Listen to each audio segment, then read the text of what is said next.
All right, those were the comments there made by President Trump aboard Air Force One as he was leaving after that White House celebration. Now, we do know that he was asked, of course, about the Texas flooding. We're going to have a news conference here that should begin in a matter of moments. But he was also asked about the Israel-Gaza potential deal. Now, I do want to bring you some breaking news that is coming in at this hour out of Gaza. The Israel Defense Force is saying that 2 Americans have been injured after terrorists threw 2 grenades into an aid distribution site there in Rafah. The Israeli military saying it evacuated injured people from the site. However, there is not a full assessment just yet of the extent of injuries and the number of people wounded. Again, this is breaking here this hour, as Israel does say terrorists have thrown grenades into an aid distribution site in Rafah, injuring at least 2 American personnel. What you're looking at is a post on social media from the Israel War Room, as they say for the first time, 2 employees of the American aid organization in Gaza were injured in the Strip during morning food distribution, according to an update from the foundation's CEO.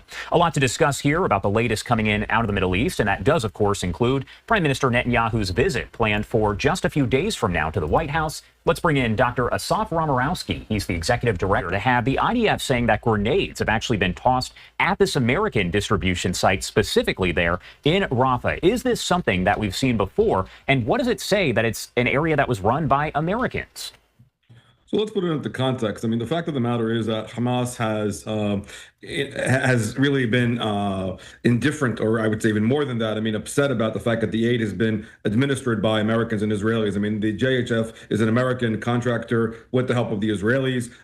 They oppose that in every way, shape, or form. And what they've been doing all along is trying to steal the aid. And so the fact of the matter is that the aid center itself, while it helps the people, becomes a target for Hamas. Furthermore, they also want to show that it is unsuccessful in its deliverable abilities to the Gazan population, so they can then argue that really the people that should be administering the aid should be the United Nations, in particular groups like UNRWA, which are of course been complicit with terrorism. So they're trying to revert back to a pre-10/7 reality, given the fact that they want to use their people, which is really the United Nations. And so that's really where they're coming at. Conditions of the upcoming ceasefire negotiations vis-a-vis the hostages. One of the reservations that the Israelis have has to do, of course, with the JHF, because Hamas is demanding that UNRWA and other United Nations organizations come back into the picture, even though they've been removed. It makes them feel better, and they could work with their own people. And that's part of the push and pull that's playing out here on the aid issue. But the aid has always been abused, and Hamas uses it to its advantage.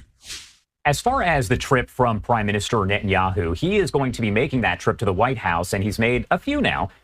He's going to be there on Monday, meeting with President Trump. Does that say that we are closer to a potential deal? Because they could have talked over the phone, but to actually have him fly out here, that's got to indicate that it's a little bit more, I guess, serious, and it's progressed farther.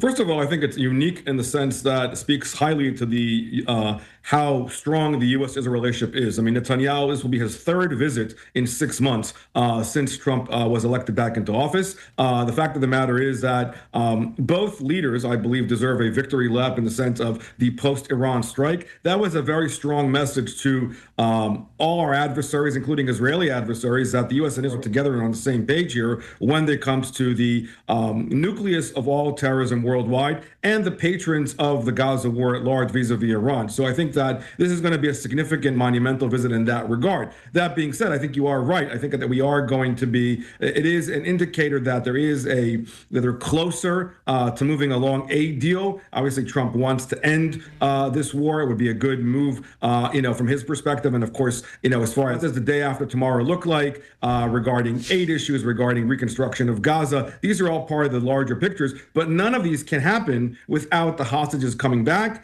And part of the other issue, of course, is what does all this mean for Hamas itself and Hamas's survival? For the Israelis, of course, having Hamas as any part of a day after tomorrow constellation is a non-starter. It's unclear exactly what we're hearing now as far as what Hamas will serve in that capacity. And this has all been part of the back and forth. But on a larger scale, as I said before, this is really a telling moment vis-a-vis the strength of the U.S.-Israel relationship working together in concert when it comes to a larger and a greater threat vis-a-vis Iran and Iranian proxies. Is there any indication that Hamas would ever agree to anything that removes them from leadership? They have held on and pretty much said that they're not giving up. So is there anything that could actually make that happen? There's really no indication of that. I mean, the current what we know to be as of now the parameters that have been put out vis-a-vis the deal itself, that we're looking at a 60-day deal. We're looking at on the first day one there are 20 live hostages. There will be 8 released, and then 2 others released on day 50. In addition to all of that, there will be also the returning of the dead during this phase period. It is a very complex and a drawn-out period, and it's going to be emotionally, psychologically going to happen until they actually cross the border. The 3 sticking points in the deal itself have to do, one, with the pushing back of the Israeli army further back as far as where they are inside of Gaza. Secondly, had to do it, of course, with the issue of the Gaza aid. And again, to your earlier point, as far as replacing the GHF once again with UNRWA and other UN agencies that, of course, are basically Hamas. And the third deal, of course, relates to the ending of the war itself, which, again, the Israelis want to have a window of an opportunity to resume if things don't go as planned. And these are all part of the sticking point issues. What it does allow, and this goes back to your first point,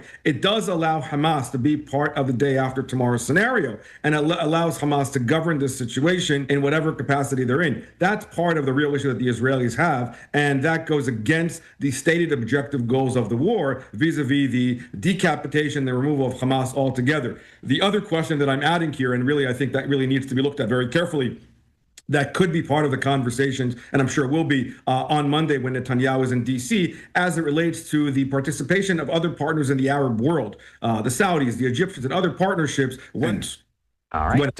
Dr. Asaf Romarowski, thank you so much for taking the time, as always, to be here with us. Obviously, a lot covered there, but is there anything else that you want to add here before I let you go?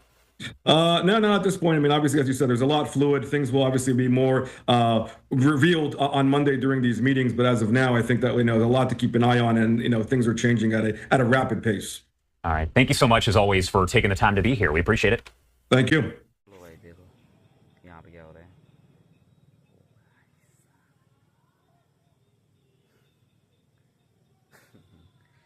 भाई यहाँ पर कुछ हो रहा है। ओ भाई क्या हो रहा है? यहाँ पे क्या हो रहा है? लो भाई देखो यहाँ पे क्या हो रहा है।